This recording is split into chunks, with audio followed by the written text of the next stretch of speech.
Thank you very much, Linux, and thank you to the Consul General and to those at the South African Consulate there in New York. We're really appreciative of your helping to host this event, and we're very grateful for your time as well. I'm going to be presenting on opportunities in South Africa and Africa as a whole, and then discussing some of the ways that small companies can view Africa as a viable market. It may look imposing, it may look like a big place to do business, but if you look at it from the perspective of a small company, there's lots of ways that you can get involved in this market that are really going to help you launch internationally. And so I'm quite excited about some of the things that I'll be sharing right now. So our office actually is not really an office. We are a team of professionals that are all over Africa. When we opened back in 1999, and I see Jeff Gavon's name on the as one of the co-presenters there, we started in Sandton, Johannesburg, and since then, 22 years later, we have staff all over Africa, and we're here to help New York companies right through the entire African continental free trade area, which includes almost every country of Africa. There's a lot of markets, a lot of possibilities right across this region. And I'm going to be just giving you some of the highlights of what is happening in Africa so that you can compose yourself, get your thoughts ready, and look at whether or not your company should be in this market. I think a lot of companies are not in this market simply because they haven't looked at it. It's not easy to look at all these different countries, to put everything in context, to understand what's going on in the world. But let us help you.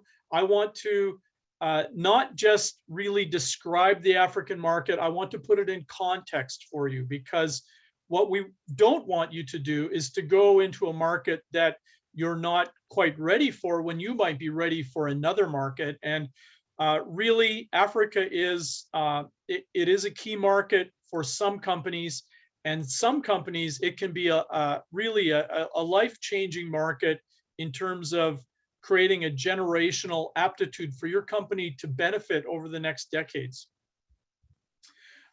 Just a few things that we do here. We try to be very flexible to New York company requirements. The key thing really is we focus on a lot of market research, and we try to focus on getting you the best qualified, feasible, interested buyers in the market. So we want to find people that are, first of all, qualified, meaning they are interested in what you have, but not only that, but they're going to be able to buy your product. Feasible, meaning that they're legally capable or they're not dealing with a competitor's brand, and obviously interested from the very beginning. You want to have warm calls. You don't want to have cold calls.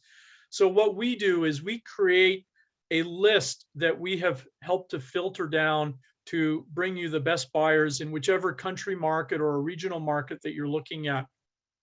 We also do things like assist companies with regulatory requirements, helping when they come down to it and looking for one or two final potential partners. We can do a background search for you and find out a lot about those companies. We actually have two qualified legal people on our staff in different countries that can assist with understanding how to do a court search and those kinds of things. So we can help with a lot of things that go into background research.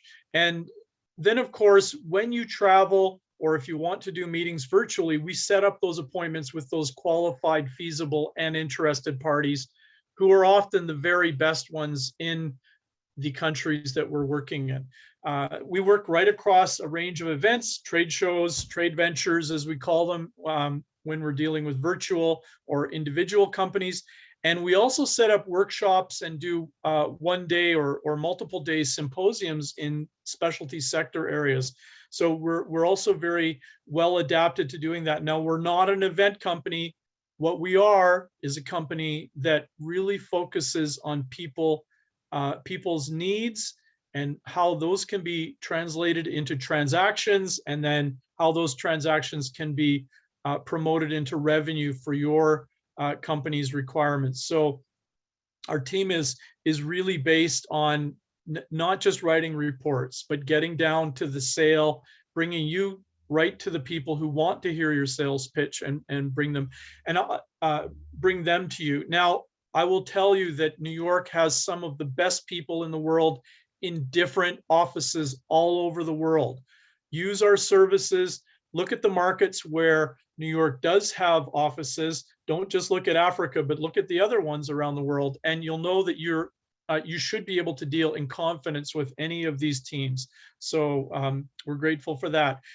We do a lot of different sectors. We're not really concerned about which sector you're in, but what we want to do is to focus in on helping you find the best buyers in your sector. So we do have area specialists in things like agribusiness, renewable energy, ecology and sciences. We've got specialists in all kinds of areas. We've even got a couple of people who specialize in port facilities. So we do have a really good technical team in different places located around Africa that do specialize in certain technical aspects. But just to say that there are a lot of really high interest potential sectors that Africa does draw in. And we want to make sure that if you're on any of these, or if you have a hint that your company could be on this list, because there's a lot of things that we're dealing with that aren't really on this list. For example, education is not on this list, but if you look at the service industries that Lennox mentioned, we have education and IT and consulting and a lot of the other ones. We're actually seeing all of these different sectors growing as an aspect of our office work from year to year. And so the waitlist exports, as we call them, are often they often create more potential than the ones that you can put into a box and ship in a container. So we do help with companies that have service exports as well as goods exports right across the whole range of different sectors. We do try to stay right on top of what's happening across the continent, and here in South Africa, of course. There's a lot of opportunity. As you can see, we do find that the market being what it is, South Africa, for example, is very big on mining equipment. Now, we know, for example, New York doesn't have a lot of mining equipment companies, but there are a lot of companies across New York that have ancillary services that go into the mining sector. For example, in communications, in logistics, and in switching instrumentation, and a lot of different areas. So when you look at the different sectors that are here, there's a lot of different ways that companies can get involved, right from the some of the lowest tech. You might have some very good agricultural equipment that you manufacture there that has been in operation and been working, and we might call it low tech, but it's been successfully exported for 50 years or more. And then we can have some of the nanotech stuff that may have come out in the last couple of years that is really cutting edge technology, and that may also be successful. So there's a lot of different sectors. I don't want to go into each of them, but there's really a big potential. Now, I did see one question about trade shows. I can give you a list of them here in South Africa that are coming up in the next few months. And all of these are ones that we have helped companies through in the most recent years. And I will say that one thing that's really important when you go to a trade show is always, or most of the time, you should have qualified meetings in advance that are planned for when you go to that trade show. So it wasn't too long before COVID hit that we did have New York come to Africa Health, and we had 10 companies that came through, and we had a super busy stand there. And we were right across from Taiwan and Poland, and they were saying, how come you have so much traffic? How come you have so many people coming to visit you? Well, the reason was because we had people that were already pre-qualified that had a time set to come in and meet with our New York exporters. And so we did actually get success stories from that as well. But it really doesn't sometimes matter where you're situated in that trade show if you've got the best qualified, capable, and feasible buyers in the country coming to visit you at that show when you're sitting there, and you have an itinerary of when they're coming, and it helps you with understanding who are the qualified people. So we're very busy with helping a lot of companies to enter the African market. And here again are some of the more important shows that are coming up in the next few months. And maybe one of these has an aspect of something that you're interested in as well. Just very quickly, Africa's a big place. You are closer right now. If you're sitting in New York City or even Buffalo, you're closer to Senegal than I am sitting here in my office in Durban. And so Africa is a very, very big place. And so understand that and know that it's not just one market. It is a series of very important regional markets that have a lot of different aspects to them. But one thing that I will show you very quickly is that if you look at where the red is on this map and where the gold is on this map, that's where the population is clustered. Okay, so you see that there's a kind of a band running from north to south on the eastern side, and then West Africa has Nigeria and Ghana, and you'll see that that's important. But look at how it correlates to where English is spoken. If you speak English, and I'm sure that if you're listening to this presentation, if you speak English, you have a competitive advantage in coming into the African business market, because easily more than 60% of the business people that you're going to meet in Africa speak English fluently. And often I laugh at some of the accents that, you know, as an American or a Canadian or even a Brit, you can have regional accents, and I laugh that some of my African friends here have really, really well articulated English. You do not have to worry about English being spoken in this market typically. And even where you see French being spoken in those blue countries, often you'll be able to find people who speak English because their surrounding countries have English spoken. And the bigger part of it is that people really love America. As bad or condescending as people might be about their own home and the things that go on and all the things that we can think, but America is still held in really high regard as not only as a business market, but as a cultural center, as a place to do business, as a media and place where entertainment is created. And Africa is really keen on that interchange. And if you ask any young person here in Africa where they want to go, 80% of them will say America as a first chance visit. So there is a really high regard for the United States. This comes partly because of the amount of young people that speak English across the continent and are right on top of what's happening globally. But it's also because of a lot of the different cultural proximities that we do have here. So I was requested to go through some of the Africa Continental Free Trade Area things. Africa is forming into one common market.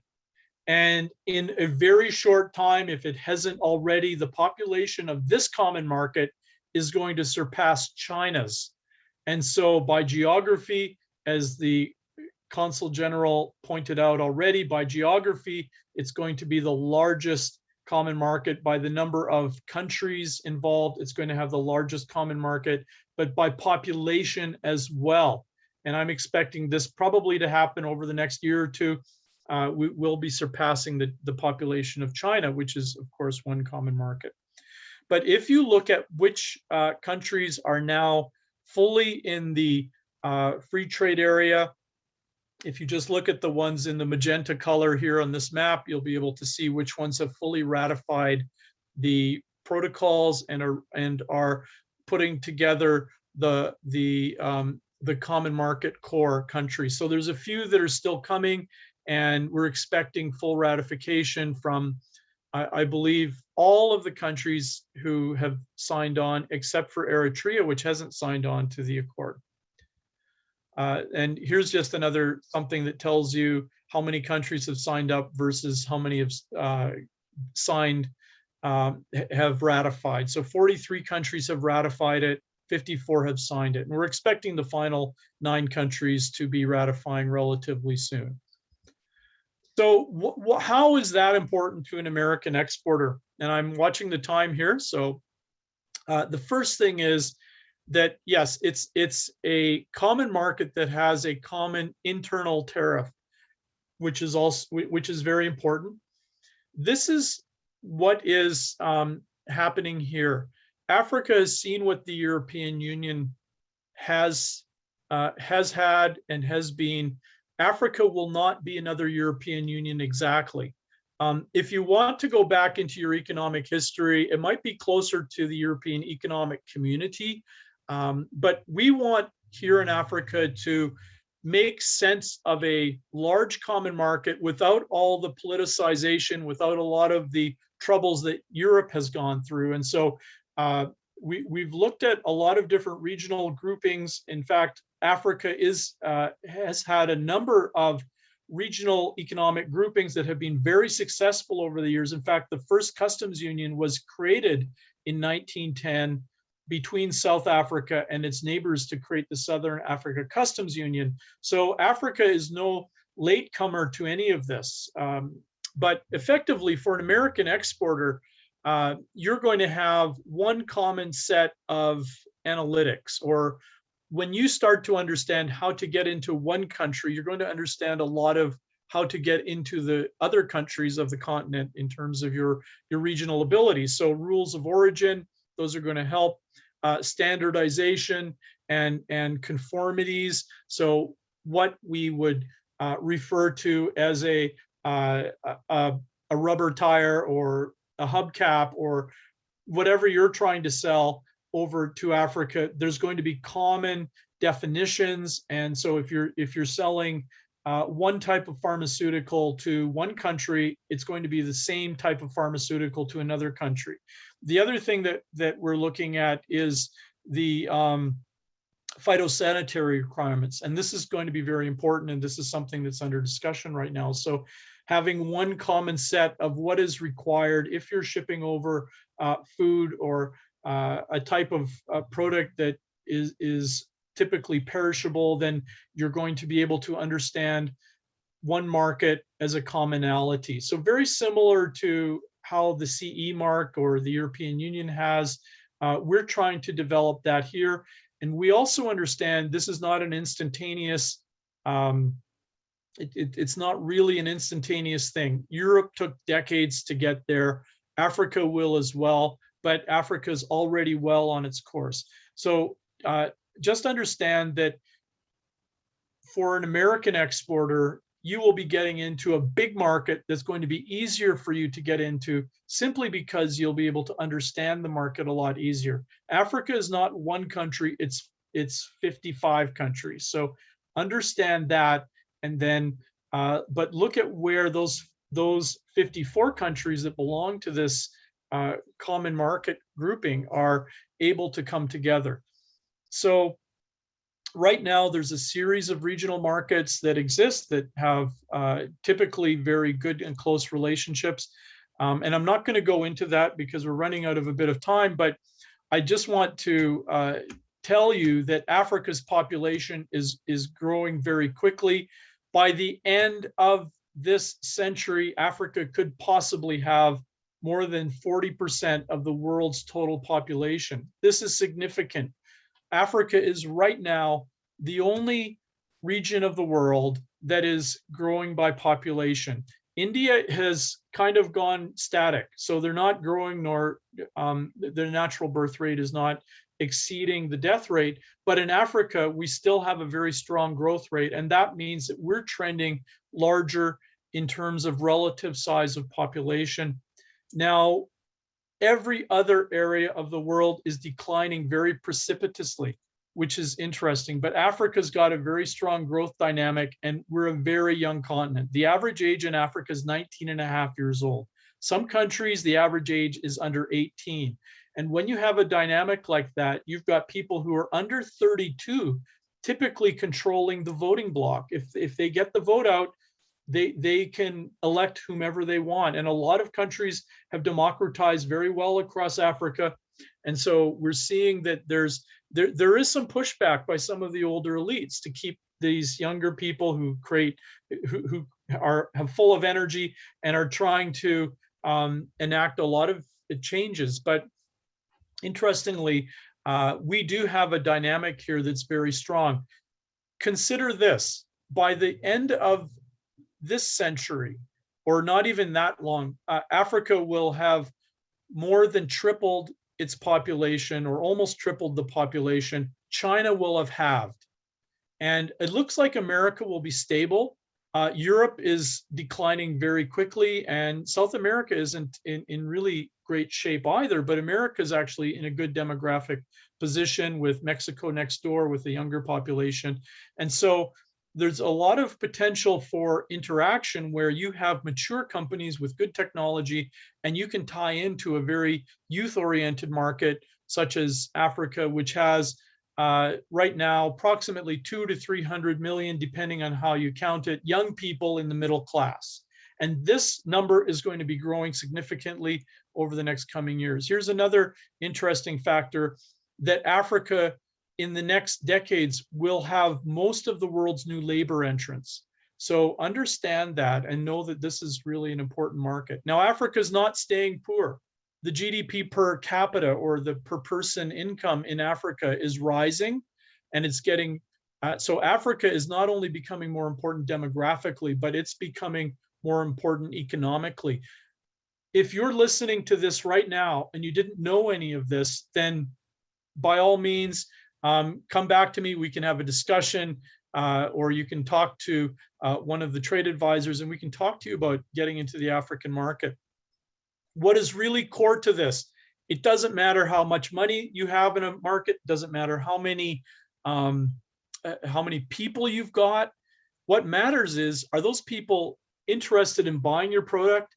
Are they able to interact with you? I'm going to tell you that the youth population here has more cultural proximity to America than almost any other youth culture in the world, or any other culture. Interestingly enough, these young people, they communicate in English, some of them in French. They have access to global information, very entrepreneurial culture. So in a way, the culture here hasn't gone in the same direction as it has in North America or Europe. The young people here are dynamically entrepreneurial and very keen on being self-starters. Now, yes, a lot of that is because they have been they've been forced to do that because Africa hasn't started out very wealthy. But if you think about it, where your grandparents might have come from in the 30s and 40s, or maybe even the 50s, when people had to recycle everything, where money was hard earned and you had to save hard and you had to push and you had to work hard for everything you got. That is the kind of youth dynamic that we have here in Africa right now. And this is actually going to shape things, and it's going to change things. If China had this back in their takeoff years, 1979, 1980, it would be a completely different place if they had these three things. And so we're really a youth-focused market that has a dynamic direction and are very eager to do business. One thing that I will point out right now is, if we look at digitalization, Africa has last year attracted $5 billion of foreign investment in the digital fields, particularly fintech. These are all startup companies who have tried to attract cash, and there have been many of them who've gone and done it very successfully. And so last year it was $5 billion. This year, potentially around 7 billion. We're not exactly sure, but that's a fast growth. From about 7 years ago, it was zero, almost zero. So we're looking at an exciting time when young people are looking again at those weightless export sectors and trying to work around all of the big dynamics that can hinder people, taking all the hurdles out of the way or jumping over them, and contacting people with ideas, contacting people with capital, and making things happen on their own. A lot of it isn't really tied into a lot of big government services. No, we don't have a lot of that over here in Africa. But I will say that South Africa is one of the key countries for this. And interestingly, if you look at business process outsourcing, South Africa is rated #1 by Ryan, which is one of the study groups that looks at this. And I think this year they might have tied with India, but last year I think they were #1. Africa is moving ahead with a lot of that in terms of call centers, but also in back office support for technical support. So if you have a software issue that's gone wrong, you're going to speak to somebody. And a lot of young people here, you wouldn't know if you're talking to somebody from Pennsylvania or New York, because they've got really good accents and they can speak right to you and talk the technical talk that you need to hear to get your computer fixed or whatever. This is one of the fastest growing markets in South Africa, fastest growing sectors. And it's also interestingly tied to helping young people understand and get involved in the global markets. So Africa is big in some areas, but South Africa excels also in automotive. And in the pandemic era, South Africa did very well in automotive exports. Approximately 2/3 of the vehicles that are manufactured here are exported. 7.5% of the total sector of the total economy in South Africa is related to automotive, and I believe about 3.5% is automotive manufacturing. So it is a really interesting market for automotive components.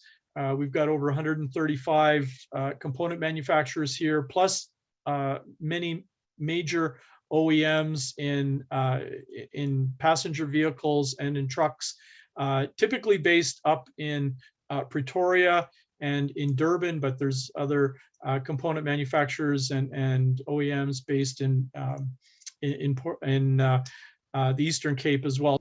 We specialize in small businesses.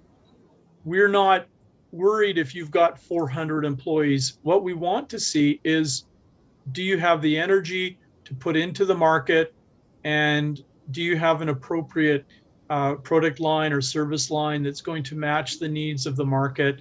And we want to help you assess that with a conference call.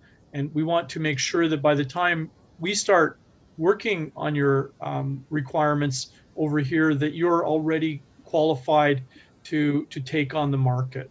So we want you to not only have some enthusiasm, but also to have that enthusiasm appropriately placed.